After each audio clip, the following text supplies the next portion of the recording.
అనమాట. ఏది తాబేళ్ళు, చేపలు ఇయన్నీ. అటు చివరికెళ్తే. అక్కడికి ఎళ్లి కనీసం 30 మినిట్స్ చేశా నేను. రిపోర్టర్స్ డైరీ చేశా నేను. అక్కడ ఎన్ని స్టోరీలు చేశాను ఐడియా లెక్కేసేయడమే కష్టం.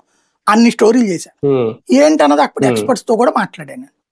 ఏమవుతున్నది ఇవన్నీ ఫార్మాసిటీ ఇవన్నీ ఉన్నాయి కదా, కెమికల్స్ అన్ని వాస్తవంగా అది రీసైక్లింగ్ చేసి దాన్ని వాడాలి.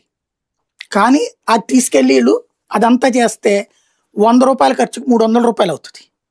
మందులకు అయ్యే ఖర్చు 100 రూపాయలు అయితే ఈ రీసైక్లింగ్ ఈ ప్రాసెస్ అంతా అయితే ఇంకో 200 అవుతుంది. వీడి గిట్టుబాటు కాదు. కాబట్టి ఓ గొట్టం వేస్తాడు, సముద్రంలోకి తోసిపడేస్తాడు.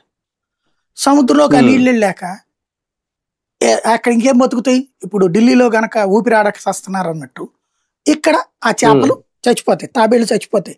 చివరికి ఎక్కడెక్కడో ఉన్నటువంటి రిడ్లీ తరహా తాబేళ్లు అక్కడికి వచ్చి పిల్లలు పెట్టే కూడా పిల్లలు పెట్టడం కూడా మానేసినాయి, ఇటు రావడం కూడా మానేసినాయి, వచ్చిన చచ్చిపోతున్నాయి. కాబట్టి అలాంటి సిచ్యుయేషన్ మీకు ఇప్పుడు మొన్న మత్స్యకారులు ఉప్పాళ్ళలో గొడవ చేసింది ఏంటి? అది కాదా? శ్రీకాకుళం వాళ్ళు గొడవ చేసింది ఏంటి? అది కాదా? అంటే ఫ్యాక్టరీలు ఇప్పుడు సమస్య ఒకటే, ఎలా బ్రతకాలి మనం? పరిశ్రమలు రాకపోతే ఉద్యోగాలు, లేకపోతే ఆర్థిక వ్యవస్థ లేదు.